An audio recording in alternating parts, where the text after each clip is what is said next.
Missed an episode of your favorite podcast? Choose from over a decade of content in our archives, not just the latest episode. All free at GCNlive.com. This is your call to action. Get prepared, America. Economy, survival, energy, disasters. This is USAPrepares.com. Informative radio, educational radio. Interact now by emailing instructor@USAPrepares.com or text at 434-390-7953. Class, please take your seats. Now, your instructor, Vincent Finelli. Everyone all set? Cocked? Locked? Here we go. Your dial set correctly to USA Prepares. Thank you for being in class with us today. We're delighted to be with you. John is engineering the broadcast in Minnesota at Genesis Communications Network. I'm Vincent Finelli. Joining us today in the front of the classroom is Dr. Millie Hinkle, Hinkle. And Dr. Hinkle is a ND. She's received her training in the United States, Germany, and France. She's board certified by the American Naturopathic Medical Association. And she's been trained as a nurse and trained in radiology, multiple degrees, and she's with us today to talk about something that very few know about. Welcome, Dr. Millie Hinkle. Good morning, Vincent, and let me apologize. I'm on speakerphone. The headset isn't working on our phone. So if it's a problem, we apologize ahead of time. But I do want to speak to your listeners today about a real concern that we're hearing about from doctors, surgeons, and dentists from around the world. And that concern is camel milk and anesthesia. What they're finding is that patients that come into the surgery that have been regular consumers of camel milk, the anesthesia does not work. So this creates a life-threatening situation. If you've got a patient that's undergoing surgery and they're in the middle of the surgery and the anesthesia wears off, the doctors have to give them more and more anesthesia, and this can become life-threatening. The same thing with dentists. They're finding that when they deaden a patient's mouth to pull a tooth, if they work on a tooth, that anesthetic is not working. So this is a concern I want to talk about today, and then the flip side of that. So I'm thrilled to be with you. You know, it's great to be with you, and thank you for calling me you're welcome. The other day. I really appreciate it. I was talking about you and your adventures and your research and your work with one of our dentist friends, and they are anxious to hear this broadcast. And so I believe what you're saying is a dentist may now need to ask his or her patients, are you consuming camel milk, right? That's correct. We're talking to hospitals, we're talking to doctors' offices, and we're talking to dentists. The dentists that I have spoken to have now said that will be part of their standard procedure to put on all medical forms. We have so many people around the world now drinking camel milk that in the past never consumed camel milk because of all the amazing benefits that people are reading about. So we have more and more people on it, and there's not any doctor or dentist that would ever think to ask that question. But we have gotten some serious, feedback, as I said, from around the world, from doctors asking for my help, and we've had to develop a protocol of how long a patient needs to stay off of that milk before they have an elective surgery or before they have dental work. And as most people, dentists will tell a patient, don't drink vitamin C before you come into the office or take it because it can affect the effectiveness of the anesthetic. So we now have to tell patients, do not let us know if you've been consuming camel milk because there is a period of time that they're going to have to stay off of that, and each patient is different. So that's one thing that we are really concerned about. But the great thing about it, the reason that it's not being, the anesthesia is not effective is that the liver is clearing it so quickly because that camel milk has been used for liver disease for thousands of years. So we know that the liver is clearing this anesthesia and this anesthetic. The other side of the coin is that we also now know that opioids are not working and some other medications with patients in pain relief that are consuming camel's milk because what's happening, that again is clearing the body so quickly. So patients are having to take more and more painkillers and more often, and this, of course, creates serious complications with patients. So my concern is greatly in this, and I would say to someone on pain medication that drinks camel milk or that's going to have surgery, stop the camel milk, and, there's a period of time you just stop, and then once you're finished with your opioids or your pain medications, then go back on the camel's milk, because that camel's milk will also help your body clear all the toxins from the surgery and the drugs very quickly, and you'll bounce back faster. But wait until you're finished with it. So, Vincent, that led me to working with patients with this, led me to thinking, wow, how would this work with opioid addiction? So for the last 9 months, I've been working with patients who have opioid addiction and are going through withdrawal and rehab centers. So what we're finding is we took a group and we put half of them, Group A, on the camel milk, and the other on, it was a very small study, and the other half on nutritional therapy for withdrawal symptoms. We found that the Group A had little to no negative side effects from withdrawal symptoms that were on the camel's milk. And we started it immediately, and we were giving it to them on a regular basis throughout the day, and it's prescribed dosages. Group B had the normal withdrawal symptoms, even taking medications for that. We also found that Group A, the camel milk group, bounced back so much quicker health-wise and energy-wise and cognitive-wise. We also, when we did lab work, we found the lab work to be so much more improved in the patients that were in the camel milk group than Group B, which was the traditional therapy. The liver enzyme levels were so much better in the group on camel milk. So we are wanting to do a larger study with that, and I'm excited about that. I'm excited because I think because we have such a serious problem with drug addiction around the world, that now this might be a very big player in the rehab therapy for that. And the flip side is when I'm working with these patients and talking to them that are on the camel milk, they say they don't have that desire to, like many people with drug addiction, to go back and take more drugs. They feel more balanced neurologically.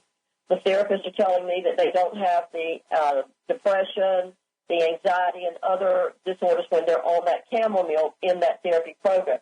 So these are the things we want to look at. We want to do a very large study, but as with anything, funding is needed, and I have literally funded the camel industry of the United States since day one without any help, and so now I'm needing, funding for some of these studies. So those are the things that we're working on now, and we're really, really thrilled with the results of that.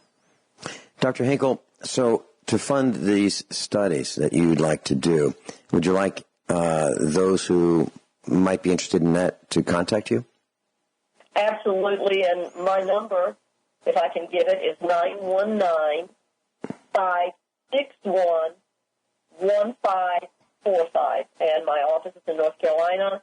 I'd love to travel anywhere and speak to large groups about this because I really believe that doctors need to take notice of this. They need to take notice about the camel milk and anesthesia, but they also need to take notice about medications they're giving patients and opioid addiction. It is going to be a very big player in the future, mark my words. And I think drug companies are now wanting to look at it because what is causing this body to clear these toxins so quickly?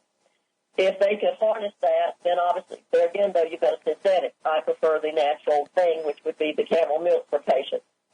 So that is a really big thing that we're doing right now. And we're looking at two other studies we're wanting to start. We need funding for it. One is we're doing a fertility study with men, and we're also doing a cancer study with men. Because we've done, in my office, we've had about 5 couples in the last 2 years that have had problems with infertility are trying to start families. And what we found is that when the men have a low sperm count and we put them on the camel milk, those men that sperm count starts to rise. So we want to look at a large study for that. We want to look at, and we know in countries like in Russia and other countries where men are drinking the camel milk on a regular basis, they're actually fathering children into their 80s and 90s. So we know that it is something to do with that camel milk. And part of the thing is the camel milk is high in thyroxine, which supports the thyroid, which supports other hormones in the body. So that could be one explanation. We need to look at more of a scientific explanation of what's going on with all this. I can do studies in my office with patients, and we can work with patients, but we would love to know what is it that in the camel milk that is really doing all of this. And there's so many things about this milk that are so amazing. The antibodies have never been found in other plant or animal, so that's a really big thing, especially with cancer.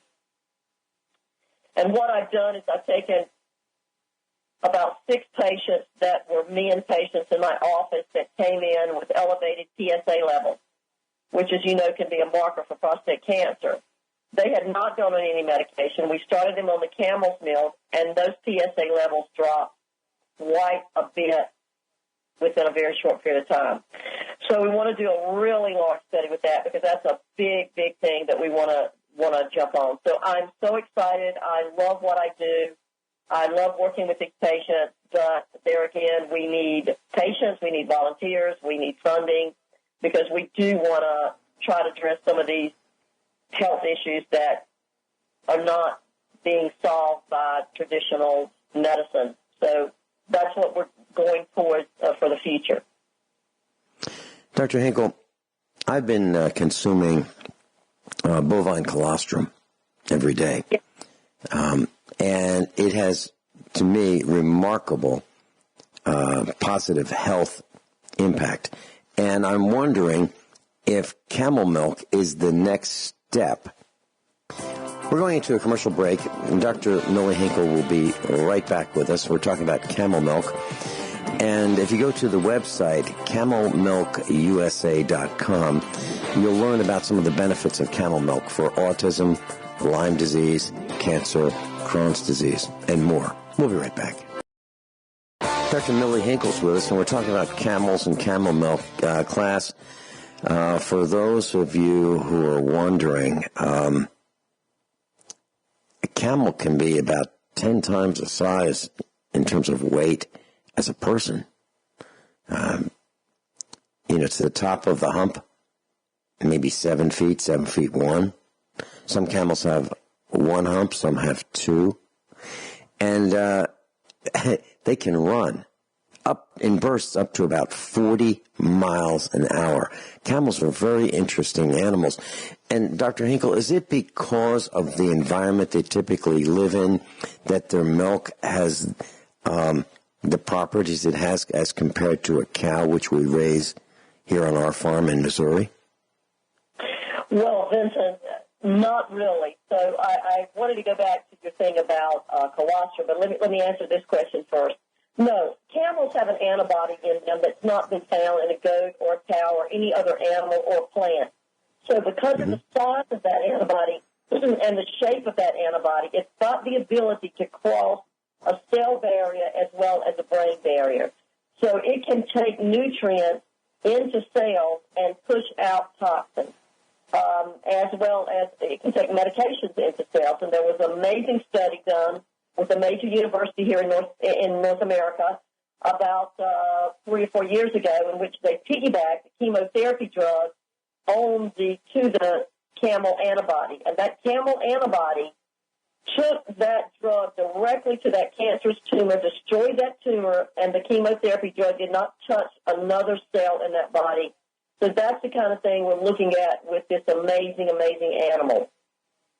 And going back to your thing about that you drink bovine colostrum every day, the camel colostrum is amazing because it has that antibody in it, so it makes it even more, I feel, potent than, say, maybe some of the other colostrums out there. The thing that we're seeing with the colostrum is that it is so good for autoimmune disorders. When we look at autistic children, that's not so much an autoimmune disorder. It is a gut disorder and others. But we find that when we test cancer patients specifically, they need more of the colostrum than any other group. So we try to say, because we don't have that many camels in the United States, we don't, as you know, that cow, goat, camel, animal needs a lot of that colostrum for the baby camel or goat or cow.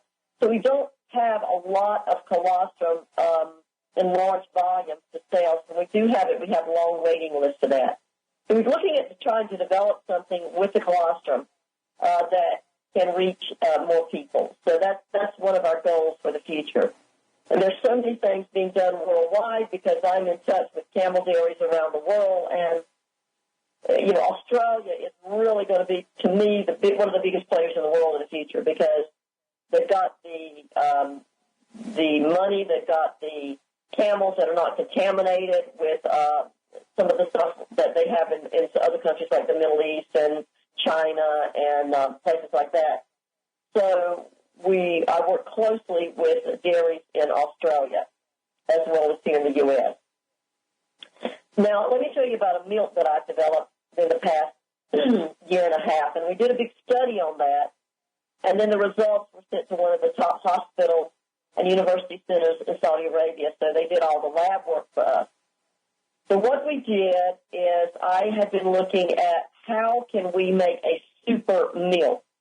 If you've got a patient with an autoimmune disorder or you've got a patient with cancer, they need a lot of antioxidants. They need more immunoglobulins. They need everything they can get that's healing in that milk. So how can we increase that in the milk? So I looked at different plants, and I found a plant that I felt like would really do this. So we fed this plant, we figured out the weight and how much they would need a day to a group of camels. What we found was absolutely astounding. Within 4 weeks, the antioxidant level in that milk had doubled. So we were just amazed, and we continued the study for several more weeks after that. Now, then we stopped the study, and we could still see that the antioxidant levels in that milk continued for 6 to 8 weeks after that. So we weren't having to feed them this medication on and on.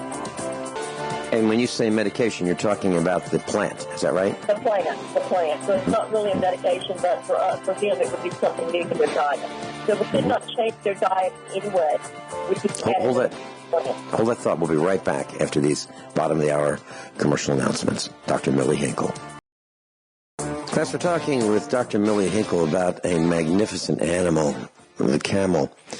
And from what I understand, if you have a hybrid camel, they can be 7 feet 7 inches tall, and they can carry as much as 800 pounds. And Dr. Hinkle, as you're saying this, I'm looking out the studio window at one of the fields in our farm, and I'm thinking, do we have enough room for camels? How much room does a camel or a pair of camels take? Well, a pair of camels would take a good space would be about a half an acre. Camels need approximately, according to my sources that I've worked with for years in the Middle East that have thousands of camels, they do well on a quarter of an acre per camel. So that's what you want to allow when you're going to have a dairy or you're going to have camel. You want to give them at least a quarter of an acre. Obviously, they would like more because they like to roam and they like to eat free range. So you would need more. But okay. Let's stop and go back just a second to what we were talking about before about the antioxidant milk that I developed, because I want to explain why that is so important. Because when you've got a patient with cancer, especially, or a serious autoimmune disease, because that camel antibody acts as a carrying agent, and now with that carrying agent, you have high levels of immunoglobulin and antibodies and antioxidants in that milk that you've developed as super milk. That's going to carry that like a massive blast to your cancer cells and to your body. So it's going to be amazing. Now, people are going to call and say, well, where can I get this super milk? We have not done it in the United States, and we've not done it anywhere because that is my specific formula. And what I have found is that a lot of the dairies have not been as trustworthy as you'd like them to be as far as wanting to share when you give them information. A lot of them would like that information and not share with what you've given them. So we're trying to find just the right group to work with before we market that. And I think we will find the group, and probably it'll be in Australia. But that being said, that's just something that is going to be a massive player in the future for all autoimmune disorders and for cancer. I do believe so much that will be. So I wanted to just touch base on that. And to tell you also, so you're looking for a group that will specifically manage the herd in develop my milk specifically. You know, what we've got is when we talk to dairies, the next thing you know, they're selling my milk under their own label, and I'm not being told about it. So I can't continue, with that mode for the future. Dr. Hinkle, what I wanted to say on a positive note about the health of the camel that we're taking this plant, that was the most amazing, that the actual health of the camel improved drastically. Their liver enzymes, which are elevated because there's so many toxins in the Middle East, dropped drastically to normal levels. And I was told by the veterinarians that were drawing the blood and taking the samples of milk every day that their lab test came back like a baby camel. It was just amazing. And the camel's energy, they were running and jumping and playing like baby camels. So that was very interesting to me as well. So my question, Dr. Hinkle, is of what you know of me and our farm, is that something that we can do and raise camels and produce camel milk in building a dairy that would meet your requirements? Is that something that the Finelli family can do? The Finelli family could absolutely do that. I think you would be very, we have some of the dairies that have made, within a 2-year period in the beginning, they made over $1 million. So they were really bringing that milk in. And if they develop a special milk for the special formulas, I'm wanting to work with where I can go and set up a center and live and work directly with the dairy, with patients. I think we need that here in the United States. I've been approached by some of the dairies in Australia asking me to move there and set up a center. I'm just not, as much as I love Australia, that's not, at this point in time, what I would rather do. I'm an American citizen, so I'd rather stay here. But Vincent, it would be an amazing thing for you and your farm. We've got farms in Missouri, so we know that camels do very well in Missouri. And you would, I think, do very well. I'm going to be spending about 4 hours in the truck with our son, who is a degreed farmer. That's all he wants to do. He wants to be a mechanic as well. But he's looking for whatever the best use of our farm is. And I'll be telling him about this today. And so this sounds like it's a win for everybody. It sounds like it's a win for the patients who really don't have a lot of choices left, right? They're on a terminal path. Right. And the sad thing about us is that we usually only get patients, especially with cancer, that are in the end stages of life. They've got a few weeks or a few months to live. And those are the ones that we've seen just totally their lives turn around, the cancer disappear. Is it going to disappear in every patient? No, obviously. We wish it would, but it wouldn't. And not even the top drugs in the world will do that. But we have seen patients that have come with stage 4 cancer, and they have, within weeks, had no trace of the symptoms of cancer. We had a guy with lung cancer whose brother was a cardiologist in the Houston area, and we put him on the milk he was on. He was just on morphine and oxygen because he only gave him about 5 days to live. And we sent them the milk overnight. Within 48 hours, the brother was off of all oxygen. Within 7 days, he was out of the hospital, and 8 weeks later, he was playing golf on the golf course, and no trace of the cancer. So we've seen stories like that and heard stories like that over and over. And, in fact, the thing that amazed me the most when I first changed the laws in the United States and set up the camel dairy industry is I started getting calls from women and emails from the Middle East. They were women that were American citizens that had found out about camel milk and had gone to the Middle East and drank the camel milk over there, and their cancer had disappeared. And so they were calling me to say, I'm an American, I want to come home. Can I get the milk? And, of course, I assured them that they could. And so I was really amazed, though, that even in the very beginning that was going on before I was even aware of it. So it's obviously been a very big player in cancer around the world. We've actually had over 600 studies done worldwide with camel milk and cancer for all types of cancer, from colon cancer to brain cancer to breast cancer to prostate cancer. 100% of those studies were 100% positive. And you can't say that about, I don't know how many cancer studies you can say that about. And these were 600 different studies by different groups. So that's pretty amazing. Are there any issues with the FDA and camel milk? You know, there's really not. The FDA has actually been lovely, as far as I'm concerned, to me.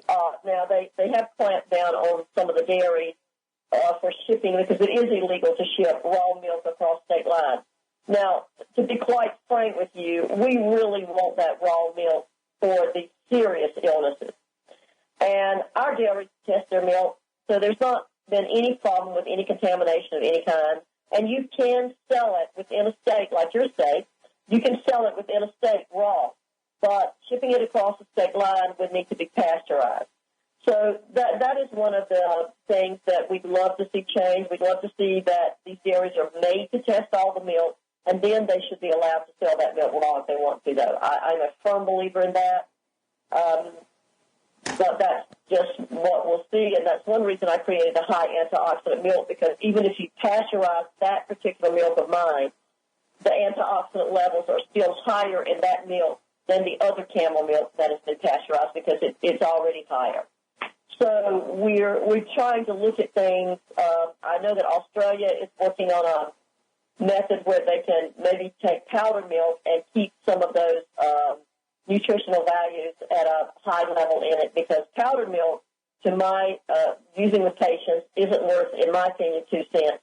And I know it's being pushed and promoted on the internet, the powdered camel's milk, but we've tested thousands of patients in my office, and they don't do well on the camel's powdered milk, because so much of that is processed and so much of the nutritional value is lost in that process. Now, when you say powdered, is that different from what you offer as a freeze-dried product of camel milk?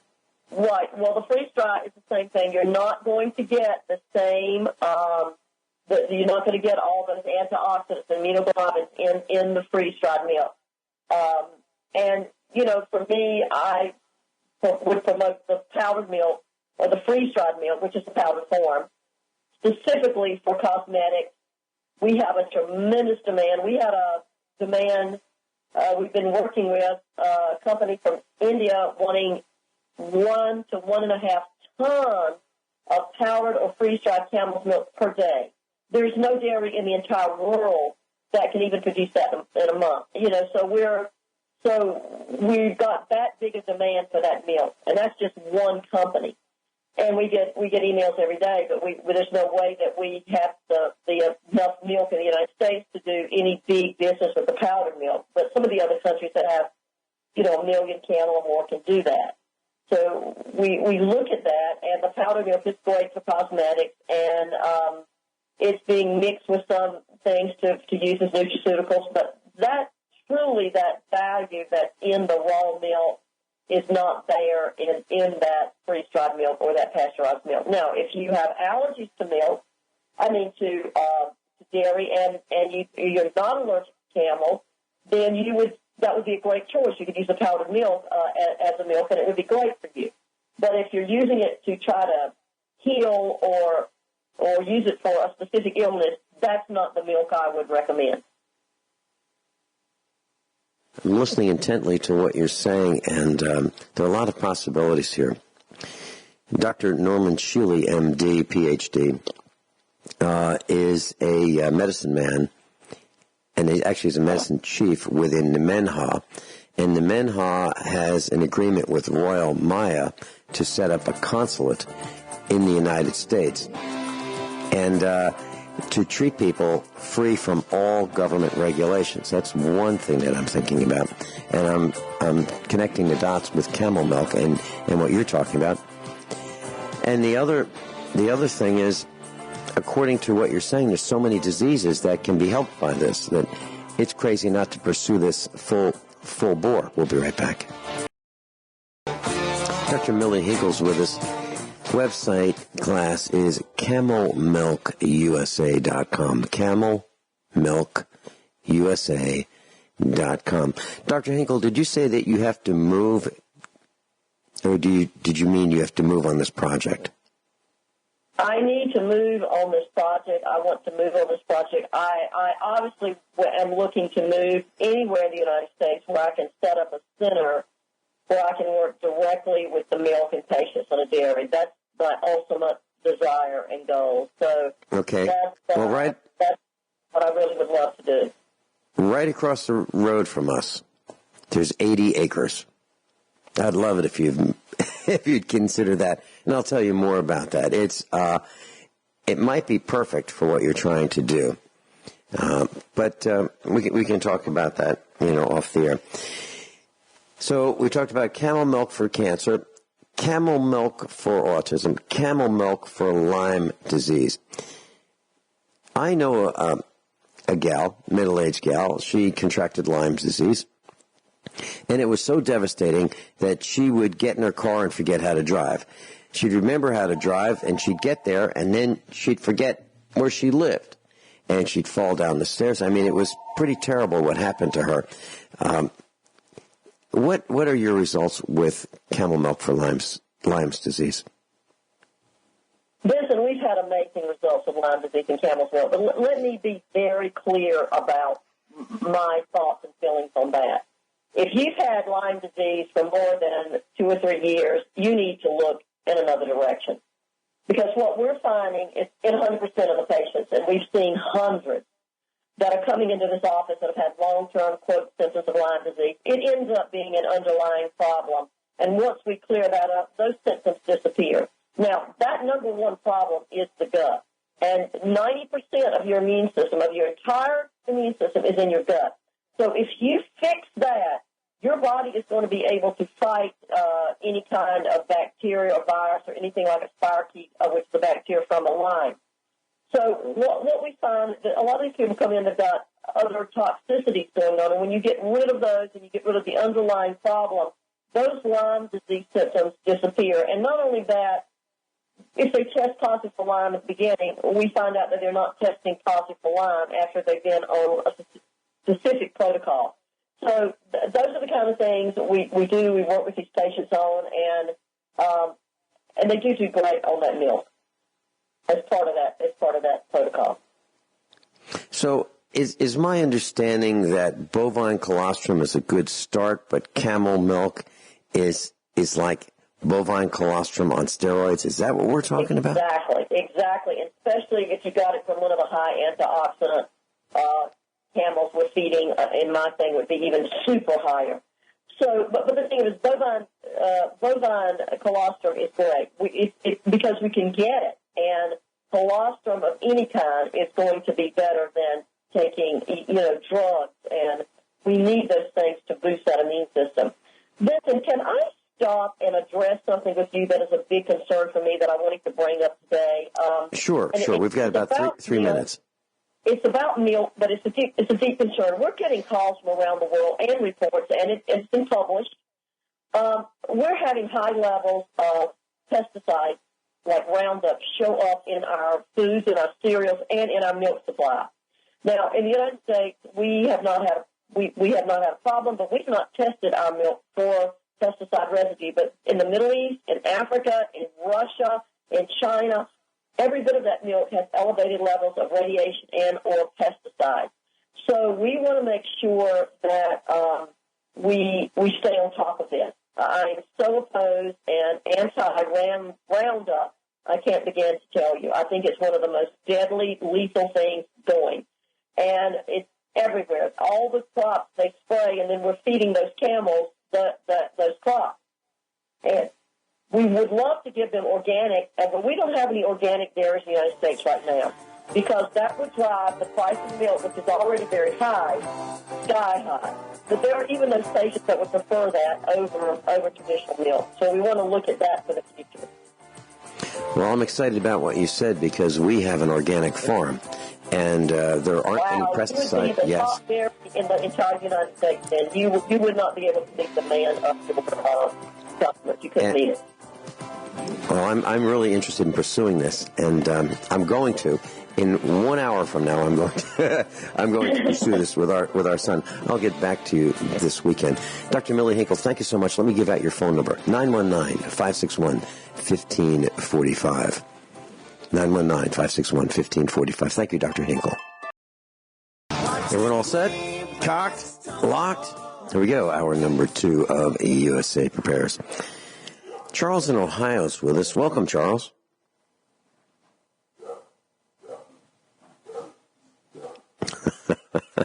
Did we lose? Do we have Charles? I'm here. Hey, Charles. You know, during the break, a couple of minutes ago, I went out to the automotive shop right outside the studio, and I was looking at a Ford it's got the hood up in there, and looks like our son's working on this Ford. It's a mid-2000s model.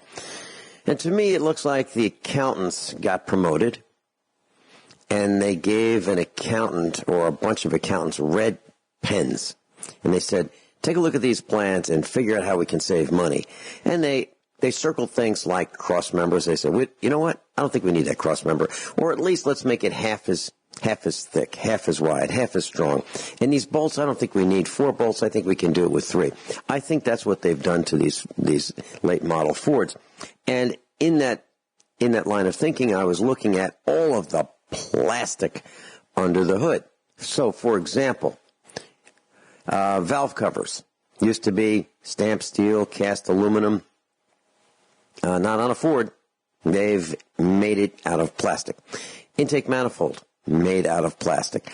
And the accountants with these red pens must be at war with the mechanics who ultimately have to repair these vehicles, because they've done just the most amazing things. They've buried parts so you can't get at them, you can't reach them, you can't fix it without taking a whole bunch of other parts off. For example, if you want to change the rear 3 spark plugs on a Ford 3-liter V6 in a Ford crossover vehicle or a Ford light truck, I'm talking about like a Ranger-sized truck, you have to take the intake manifold off to just even see the rear 3 spark plugs. So that kind of stuff is going on, and I think that there's 2 reasons for it. One is in the pursuit of economy, meaning it takes less fuel to move around a lighter vehicle than it takes to move around a heavier vehicle, and it's way cheaper to bang out these plastic pieces as compared to cast aluminum or stamped steel. Any thoughts on that, Charles? Oh, I really couldn't agree more. I think that the accountants do have a job, and the idea of the factory isn't only to sell your car, it's to make sure you buy another one. They build these cars intentionally to make it difficult to work on and repair, and they know they have it down to a science. They really know really well how long a vehicle and its systems will last, and they want it to keep the first buyer of the vehicle happy. The second owner, and they do know that their responsibility is to the people who will buy a car and feel a need to upgrade before it breaks, and the second owner is on his own. He's got to take care of things himself, because they're going to engineer it into that car to dissolve back into the pumpkin of which it was made of. It's interesting you say that. So I was looking at a gasket package for the intake manifold. So in order to change the spark plugs on this Ford V6, 3 liter, it's got between 15 and 20 gaskets. Now, I'm not kidding. Now, I didn't take the package apart. I looked at it last night with total disbelief that it takes that many gaskets to change the spark plugs. Now, we're not even talking about the spark plugs themselves. We're talking about the gaskets that you need to replace in order to remove the spark plugs. And the price of the spark plugs, I looked at the invoice. They were $1.82 a piece for platinum spark plugs. There's 6 of them, so 6 times $1.82 is the cost of the spark plugs. Then you have the gaskets, but then you have the labor. And by the time you're done having the dealership do it, you're looking at $200 or more to change 6 spark plugs that would cost us $1.82. Now, would they cost the dealer $1.82? No, they'd be less. Unbelievable what is happening. It frosts me, absolutely frosts me. And I look under the hood of a Mercedes, and I look under the hood of a Ford, and there's the quality has been subtracted from the Fords. The quality has been subtracted everywhere you think of. I was under a Chevy Cruze yesterday. There's one in the shop, and I stuck my head under it, and I'm looking at it. I'm thinking, I can't believe it. Everything from the hood down in the front of this Chevy Cruze is plastic. Everything. So where the hood line stops in the front, going horizontally across the front of the car, at the bottom of the hood, everything below that is plastic. Everything. How's that possible? That's in the front of the car. Now, the sides, of course, are still steel. But I was looking at, could they have punched more holes in the unibody of the bottom of this Chevy Cruze? I mean, it's almost like they're taking every speck of steel out of these vehicles. And my son put it up on the lift, and he said, Dad, this is a pinch weld car. And what he means by that is the body is a unibody, so it doesn't have a frame. It has these stamped metal parts that are tack welded together, and you have to pick them up in a very specific place. These vehicles, and I'm not just talking about Ford, and Chevy, these vehicles are so weak that if you pick them up wrong with an automotive lift, you will bend the vehicle. As a matter of fact, even if you pick one of these things up right, and then you look at the door seam along the front edge vertically of the front passenger door or the driver's door, you will see that the whole vehicle is bending on its own weight, because the engineered locations for jacking up a vehicle aren't really strong enough to adequately keep the car in shape when it goes up in the air. Have you heard things like that, Charles? Oh, yeah, I have no disagreement with that.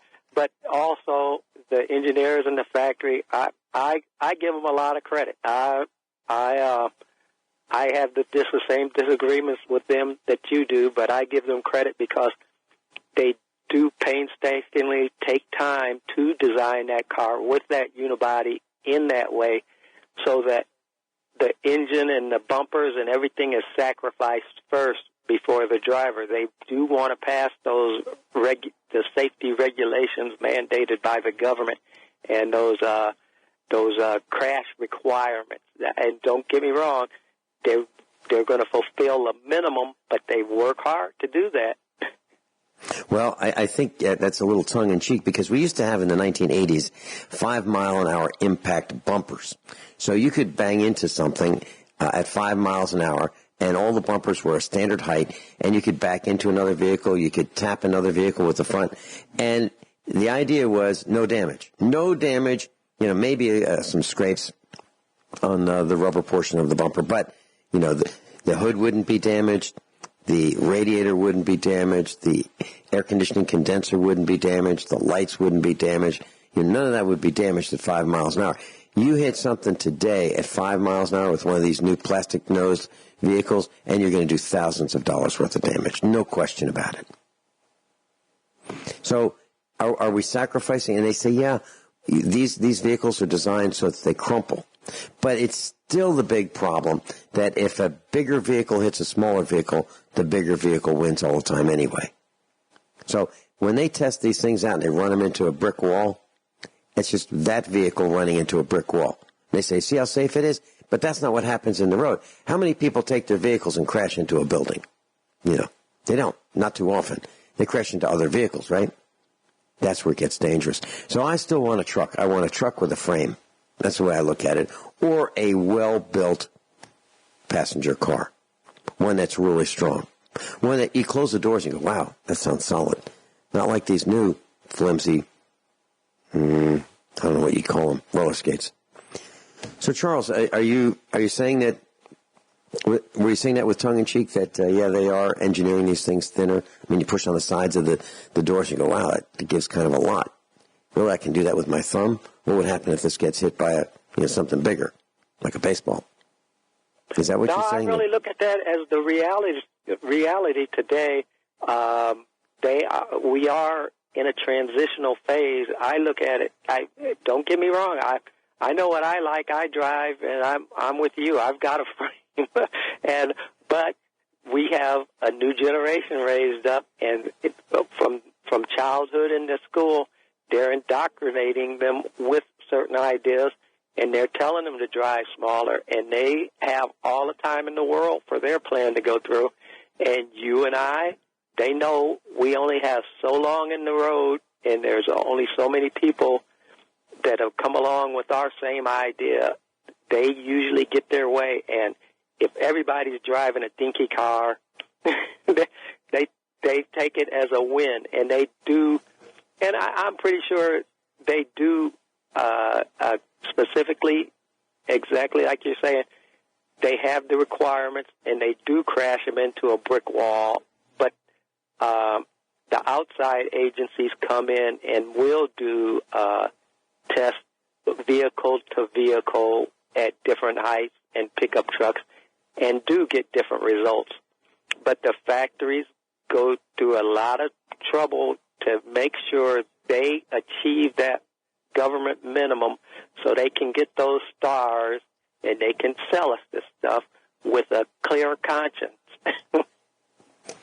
Well, interesting. So, class, here's your homework. As you travel down the road, don't get distracted by, looking around. But if you have the opportunity to safely look around, look at vehicles that have been in accidents and look at the crumpling. And I can visualize when I see bashed in sheet metal, I go, well, that's a lot of wrinkles for what I think was a little tiny impact.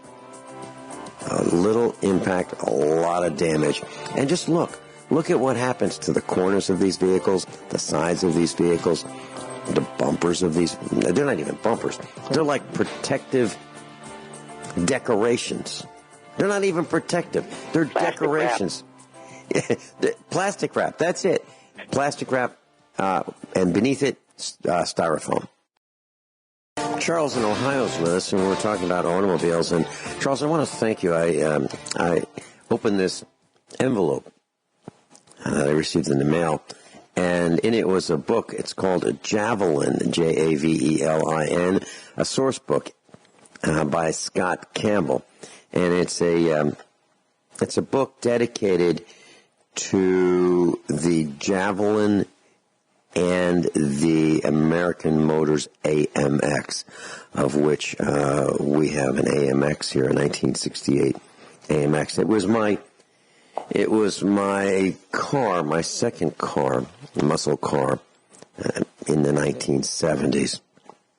So I really appreciate that, and there aren't many AMXs running around. They only made about 7,000, a little over 7,000 of them in the 3 years that they had that body style.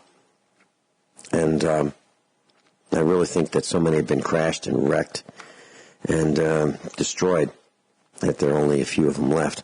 Any thoughts on that?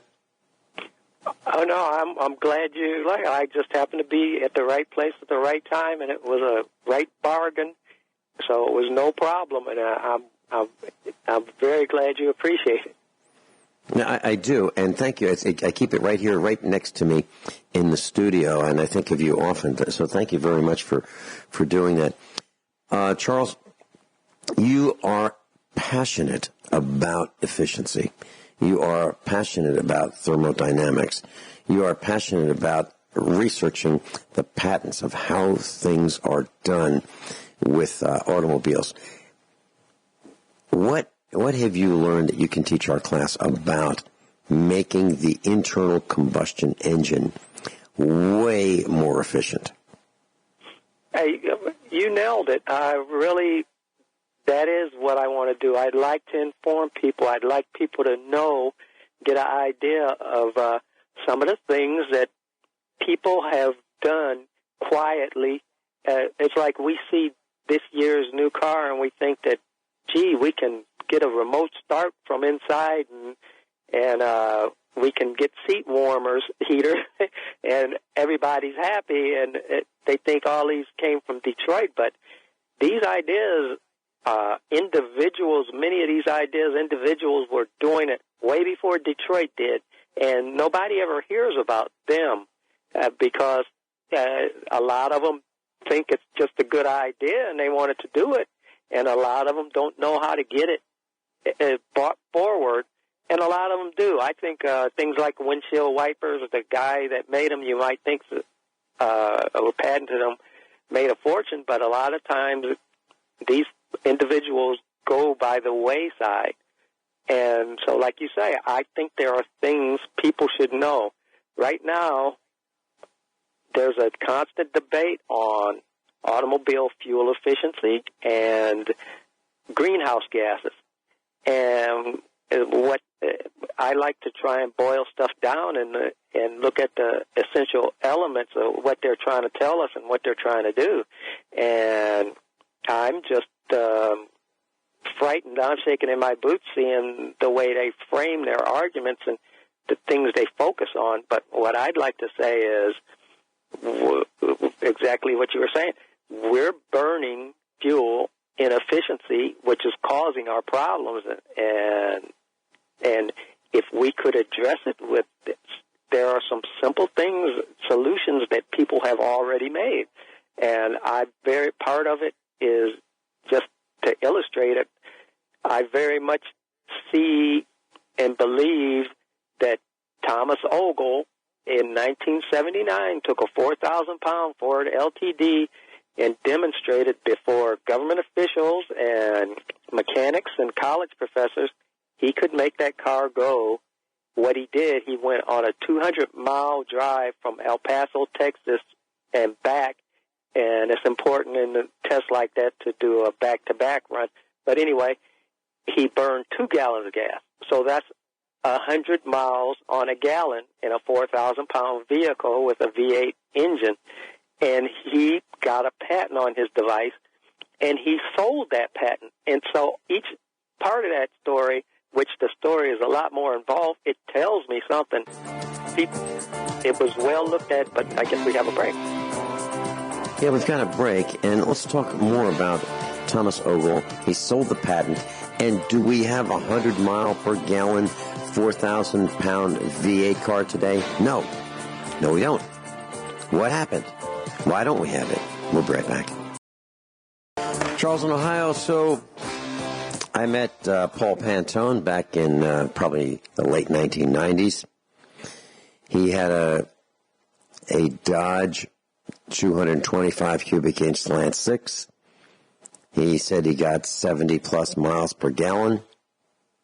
He volatilized the fuel, had a very small carburetor, and he drove a long way to get to this convention. I saw the car. I met him. Thomas Ogle, 1979, 4,000-pound LTD, 100 miles per gallon with a V8 engine. The carburetor that got 100 miles per gallon that my dad told me about. What happened? Well, Detroit decided that's a bad idea, or that's not the way we're going to go. And they do it all the time.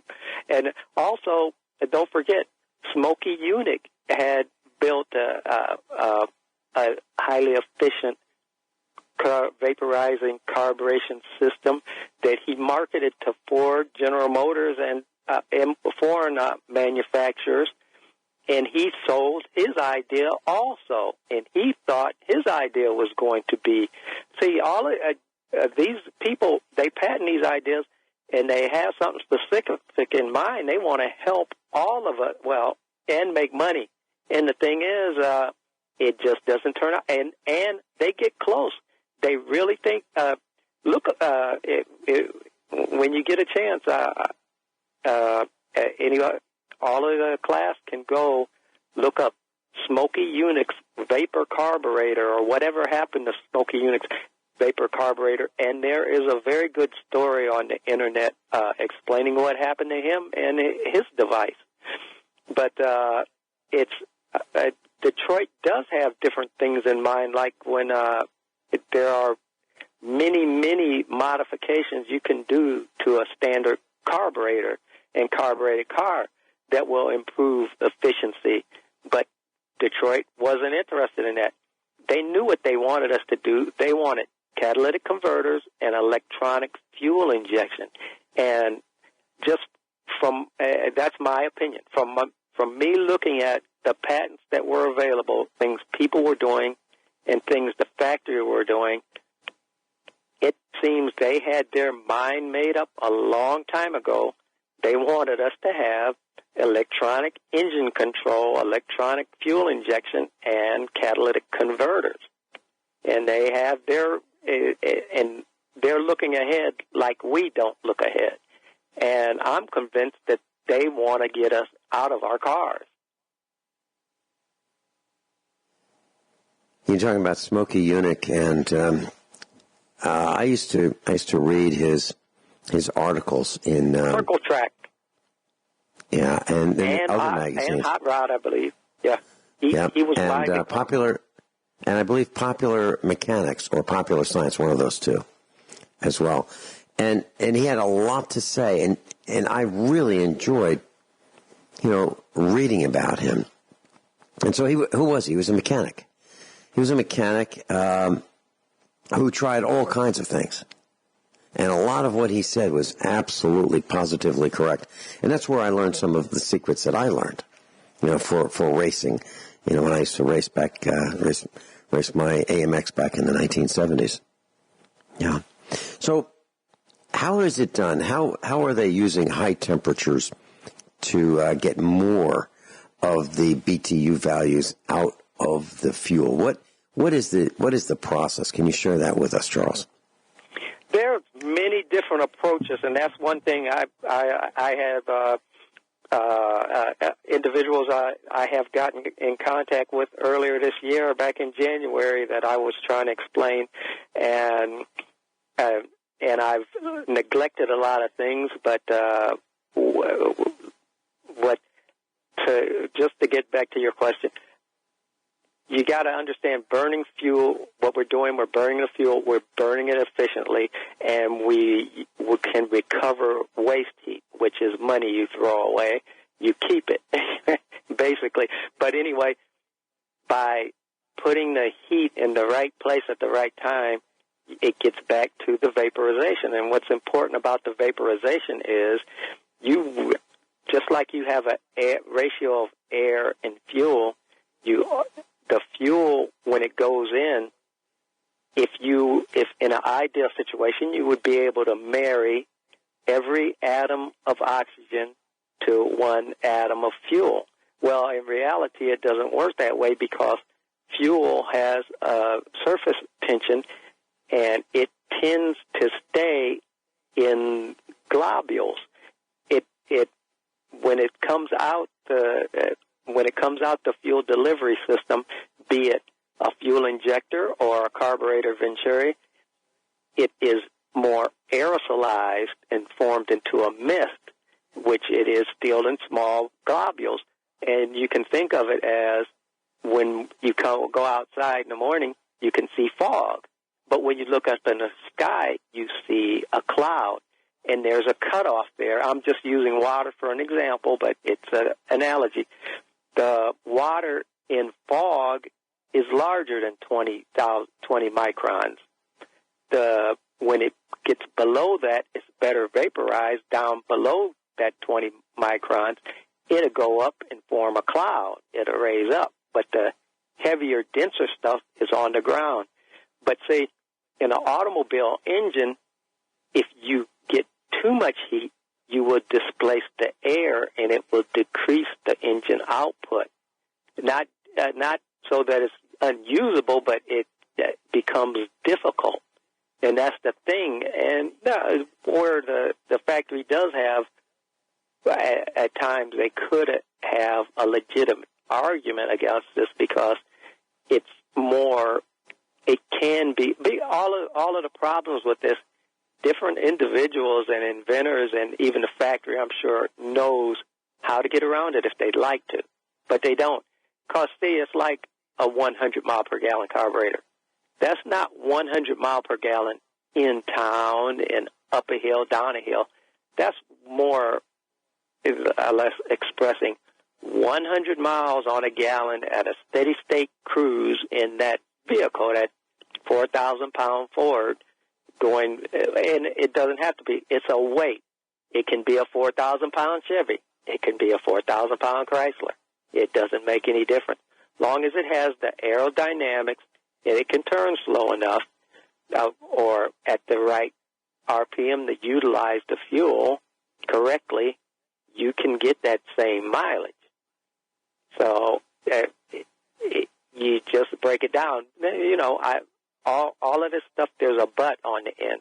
You can use water injection, but water injection can be dangerous. You don't want water to drip into your motor after you shut it off.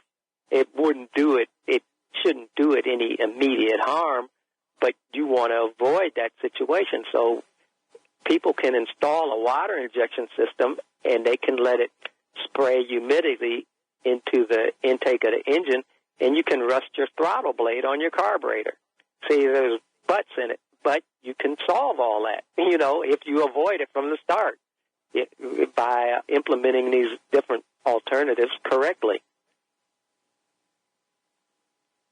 You know, as you're saying that, I was thinking about some experimenting that I did. And I'm not going to be able to be very specific on the air for a lot of reasons. But I was able to take a Mercedes vehicle, midsize, relatively good aerodynamics, rear-wheel drive, with adjustable front wheel bearings, meaning the kind that have an axle spindle and a nut on them, and you can adjust the end play of the bearings. Preload. Preload.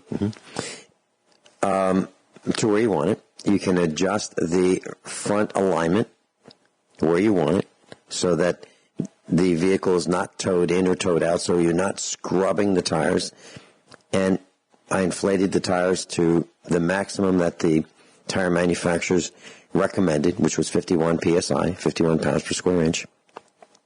I modified the engine, and I was able to get on the highway 47 miles to the gallon. Actual 47 miles to the gallon, no kidding. And it worked. And I didn't go past the 47 miles per gallon because I needed the vehicle to be operable in traffic. I needed to be able to accelerate. I needed it to be able to do all the things that you want a vehicle to do. But yet I was willing to compromise a little bit of performance for the 47 miles per gallon. I got everything I wanted. And it worked. And it can easily be done. Easily. And, I looked at what I did, and I looked at what other people suggested that you could do to improve the mileage. And I couldn't get over how primitive their solutions were and how non-elegant their solutions were. And yes, it can be done. And if you have a mind to do it and the determination to do it, yes, you can do it. And the biggest chunk of what I did was free. Literally no cost. I happen to have some materials lying around the farm, and I use them. And not everybody would have this material, but for less than $1 you could. And I can't really explain how I did what I did. I mean, I could, but I'm sure that there are people who would love to help me by, let me just drop it right there. Help me by giving me free meals and a room. But yes, you can do it.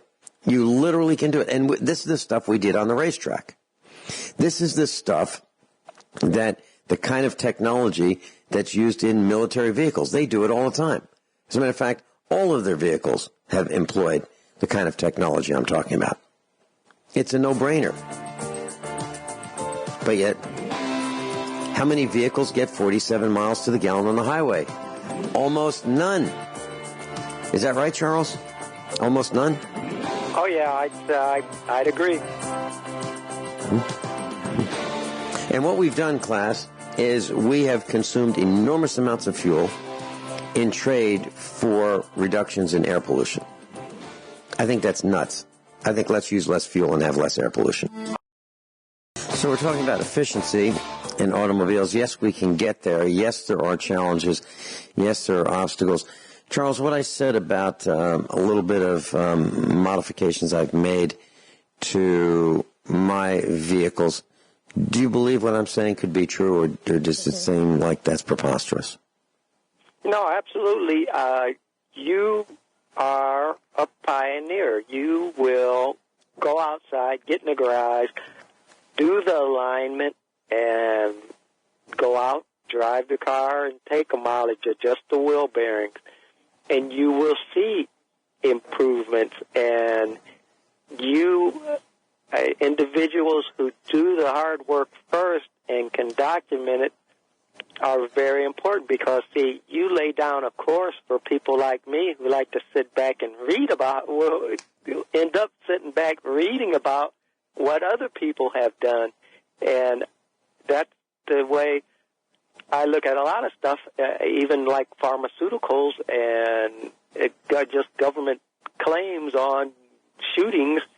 You look at it, who's telling you what, who's going to benefit from it? Well, I like the word of a pioneer who's been there, done it, who is gaining nothing from telling me that I can run an alignment with no scrub and improve my fuel mileage than somebody sent back from the auto manufacturer is telling me, no, you can't do that. You know, we had one of our vehicles aligned. I don't have alignment equipment here. And our son and Mrs. Finelli went to the alignment shop, and I sent with my son, who's a mechanic, some instructions. I said, make sure that you tell the alignment team that we want this aligned for maximum fuel economy, which, you know, there's a range of which the tires are allowed to scrub, as you mentioned, increase friction, and we want them aligned for maximum miles per gallon. Now, how many people will go into an alignment shop and say, and tell the guy who's doing the alignment, here's what we want you to do? Most people say, can you align it? I'll be back, you know. When should I come back? I mean, that's kind of how it goes, but we tell them exactly what we want them to do. And I want to share something with you. There's a product called Seafoam, SEAFOAM. And if you learn about this, you can watch on YouTube videos about using Seafoam, and they'll tell you, well, you can dump it in the gasoline in the tank. You can dump it in the engine oil. You can dump it, I mean, you can do lots of things with it. But typically they recommend taking 1/3 of the can, pouring it in the fuel tank, 1/3 pouring it in the engine oil, and 1/3 find an intake manifold hose, a vacuum hose, and let the engine suck the remaining third into the engine, and it'll smoke like crazy, and then shut it off immediately. And what that does is it will dissolve the sludge on the intake valves. The idea is you want it to sit on those valves for hours, and then you start up the vehicle, and the sludge is softened, and when you start your vehicle and you drive, you know, at highway speeds for, let's say, 20 or 30 minutes, you will burn off that those deposits on the valves, and you'll have more volumetric efficiency from your engine by doing that. Well, it absolutely works. It does. And what I did to make it better was I've got a diesel engine with exhaust gas recirculation. And I pulled the intake manifold out, and I looked at the valves, and they were just, there was so much sludge and crud on these valves for, after 160,000 miles, that I built a tool. I took a stiff rod, brazed a washer, just a standard washer on the end of this rod, bent it to shape, and I used the washer as a hoe, and I used this hoe in the intake manifold down this long passage to pull out the carbon deposits. And the engine ran so much better. And that was one of the things that I did. But this exhaust gas recirculation, to me, is a huge problem because it's dumping sooty exhaust from a diesel into the intake system. It coats the valves and prevents the engine from running well. What do you think about that, Charles? Oh, no, you got a good approach there, and many vehicles on the road now with EGRs need them cleaned. Yeah. As a matter of fact, what we really need to do, Charles, in my opinion, is to find a better way and forget exhaust gas recirculation and burn cleaner so we use half the fuel and produce less pollution rather than dumping exhaust into the intake system to reduce pollution. And it reduces horsepower, too. There's a better way of doing it, and that's through volatilizing the fuel, in my opinion. Any comments? 10 seconds. Oh, it's always a better way, but EGR can be utilized, but they can put a filter on that line like